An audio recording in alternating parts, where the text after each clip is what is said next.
Frédéric, merci de nous accorder ce moment. Vous êtes président de la commission théologique que Monseigneur Gamani a mise en place depuis plusieurs années. Comme vous êtes donc un observateur privilégié de ces événements de Kibéo, pourriez-vous nous dire si ces événements ont contribué à un apport théologique particulier, singulier, ou bien un apport pour la foi de l'Église? Est-ce qu'il y a quelque chose qui pourrait nous intéresser?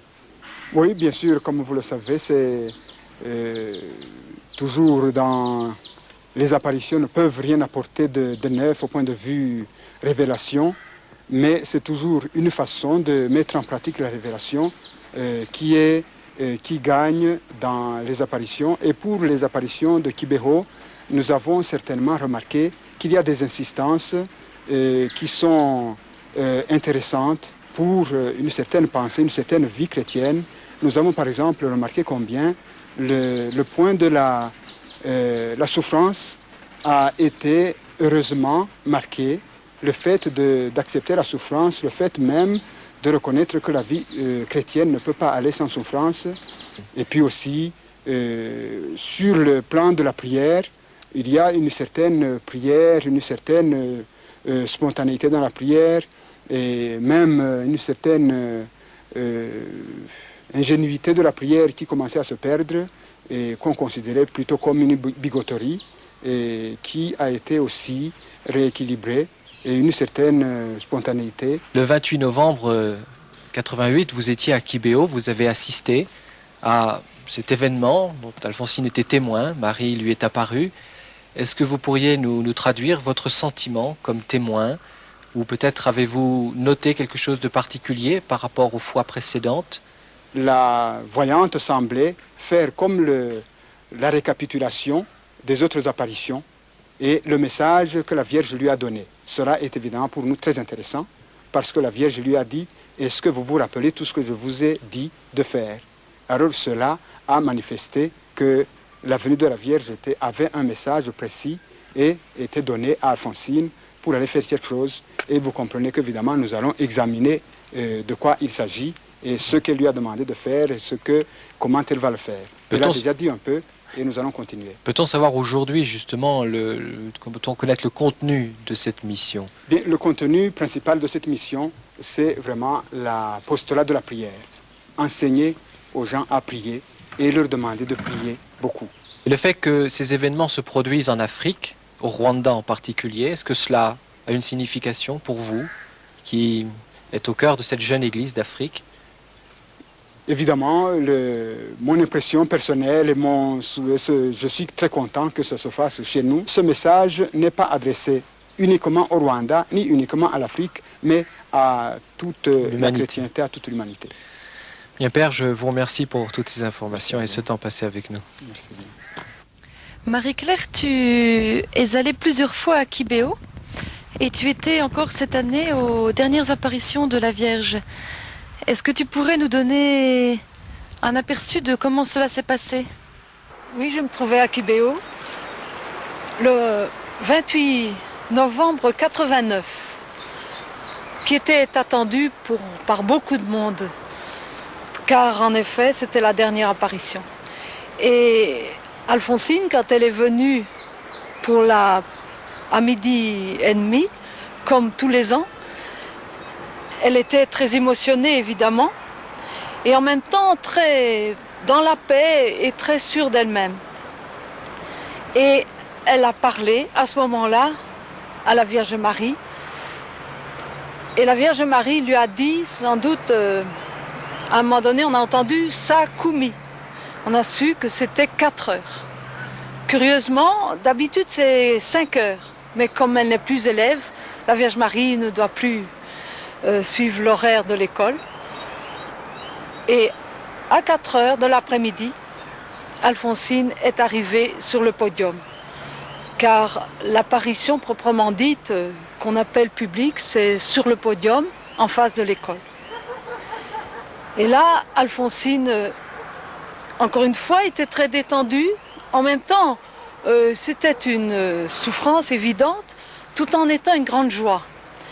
Et moi qui ai connu Alphonsine depuis 82, on voyait que cet enfant avait mûri, avait grandi énormément. Et les apparitions se sont passées très simplement, comme les autres années. Mais quelque chose de très remarquable cette année, c'est que, contrairement à ce qui se passait habituellement, Alphonsine parlait longuement à la Vierge Marie. On entendait des oui, des non, puis on entendait des envois en mission qu'elle recevait et qu'elle disait oui, je vais faire ceci. Mais cette fois-ci, c'était vraiment à nous que la Vierge s'adressait au travers Alphonsine. Et la Vierge lui a demandé de répéter ce qu'elle lui disait. Et elle ne parlait pas à première personne, elle disait « mes enfants ». Et ainsi, nous avons su vraiment un peu le message que Marie voulait nous communiquer en ce dernier jour d'apparition. Oui, tu dis que la Vierge Marie a donc donné des messages très directs cette année. Est-ce que tu pourrais nous donner un peu le contenu de ces messages? Le contenu essentiel du message, et qui a été vraiment relevé par tous, c'est l'amour de la Vierge Marie qui, en quittant, dit bien « Souvenez-vous de l'amour que j'ai eu pour vous, pour le Rwanda et pour le monde entier en venant ici. » En demandant de nous de ne pas oublier cet amour. C'était très touchant. Toute la foule était très tendue et écoutait cela avec beaucoup de grâce. À un moment donné aussi, elle a dit « Donnez toutes vos intentions, car je veux vous accorder ce que vous demandez. » Et c'est ce que tous ceux qui étaient là ont pu pendant quelques instants dire ce qu'ils voulaient. Et tous ceux qui verront cette vidéo peuvent s'associer et peuvent aussi demander ce qu'ils veulent à la Vierge Marie, puisque le temps ne compte pas. Ensuite, la Vierge Marie a beaucoup demandé de suivre l'Évangile, d'être fidèle à la prière, de suivre Jésus dans son chemin. Et les épreuves que nous connaissons dans la vie ne sont pas étrangères à ce chemin que Jésus a suivi lui-même. Et elle nous encourage vraiment à vivre dans cette paix, cet évangile, comme si on peut suivre les béatitudes. À un moment donné, elle dit même, si on vous prend pour fou parce que vous priez, ou si on vous prend pour paresseux parce que vous vous donnez au service de Dieu, ne vous inquiétez pas, car un jour vous aurez votre récompense. Restez dans la paix. Ensuite, elle a vraiment donné à chaque catégorie de personnes qui peut-être étaient le plus touchées, par exemple les malades incurables. Elle a donné une parole d'espérance et d'amour, disant que souffrez votre maladie est parfois mieux qu'une guérison si vous avez un cœur pur. Et tout a tourné au fait autour de cette acceptation et de cette offrande. Vous qui êtes mariés, qui avez des problèmes de famille, regardez la Sainte Famille, prenez exemple sur elle et sachez qu'elle a été à son tour incomprise et pauvre. Au consacré, elle a demandé une vigilance pour rester fidèle aux engagements et aux engagements d'amour pris avec le Seigneur. Aux jeunes, elle a demandé aussi de ne pas être trop sûr d'eux, bien qu'il faille l'être un peu, mais d'être vigilant, car il y a moyen de tomber et il faut qu'ils soient vigilants. En fait, elle a demandé à chacun, là où il était, de vivre selon l'Évangile. Elle nous a aussi encouragés. Elle a dit, je suis contente parce que je ne suis pas venue pour rien. Et déjà la semence germe. Et elle nous encourageait par ses paroles. Et puis surtout, les dernières qu'elle a dit, par 3 fois, comme je disais au début, je vous aime, je vous aime, je vous aime. N'oubliez jamais que je suis venue pour vous, que je suis venue pour vous. Elle l'a répété 3 fois, parce que vous en aviez besoin. Ceci, c'était le message qu'Alphonsine transmettait de la Vierge Marie.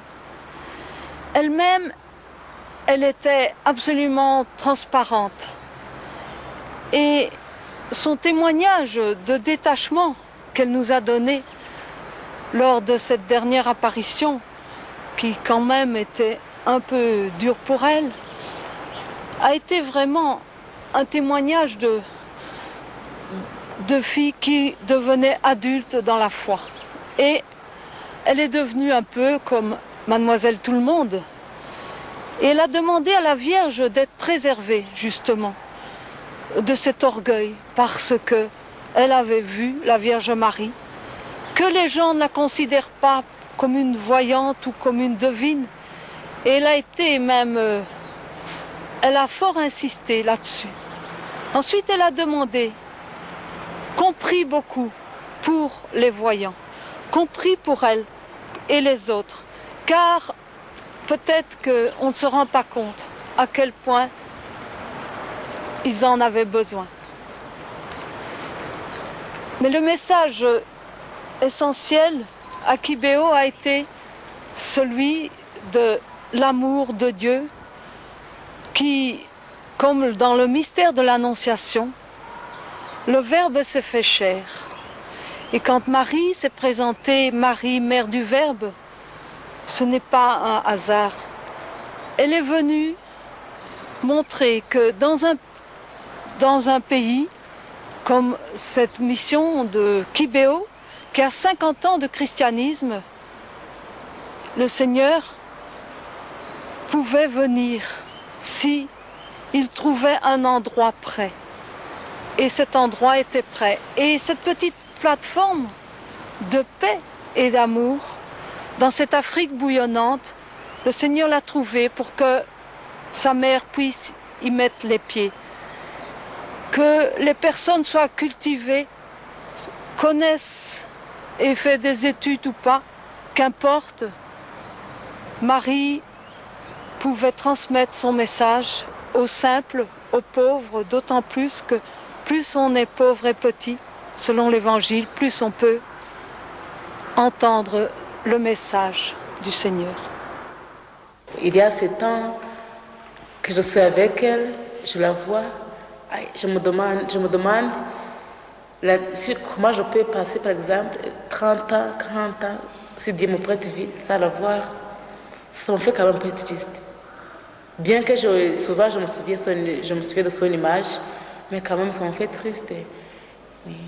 Parce que c'est tellement fort, c'est tellement grand que tu ne veux plus la quitter quand tu la vois. Ah oui, même dans les personnes ça existe. Un ami te rend visite et lorsqu'il s'en va vraiment, on se demande un peu, il part comme ça, il part comme ça.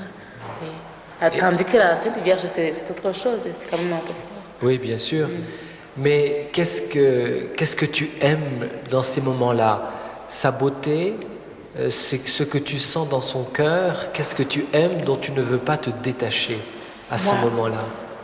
J'aime sa présence. Je dirais tout, mais quand même sa présence, je ne sais pas comment l'expliquer.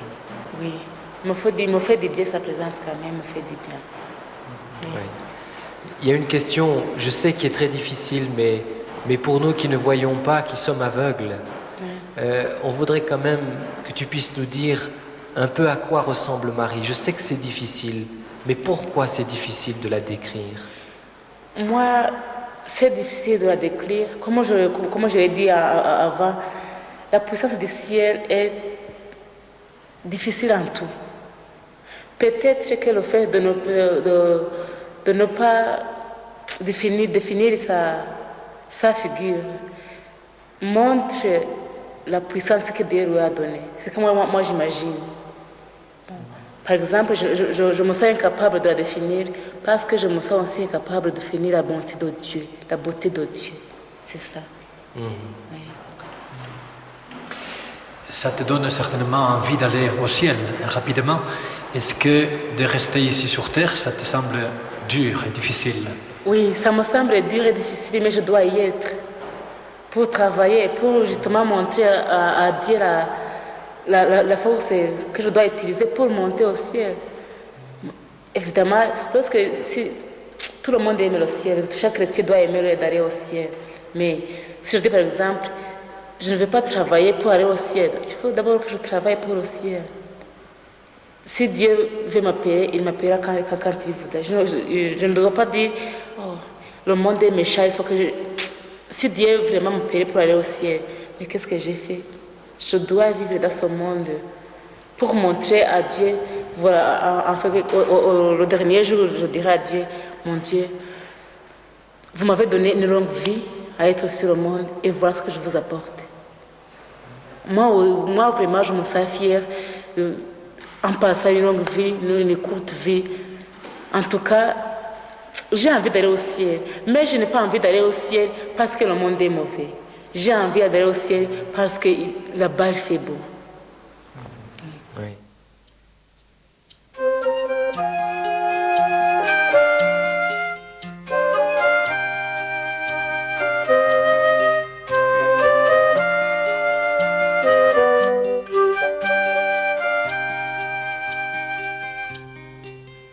Ô mère du Verbe, ô mère de tendresse, Marie, toi qui as cru la parole entendue, Marie, tu as dit oui, ô mère bénie. Marie, toi qui as cru la parole entendue, tu portes en toi la vie, ô mère bénie. Ô mère du Verbe, ô mère de tendresse, Marie, tu as couru pour annoncer Jésus, et Jean a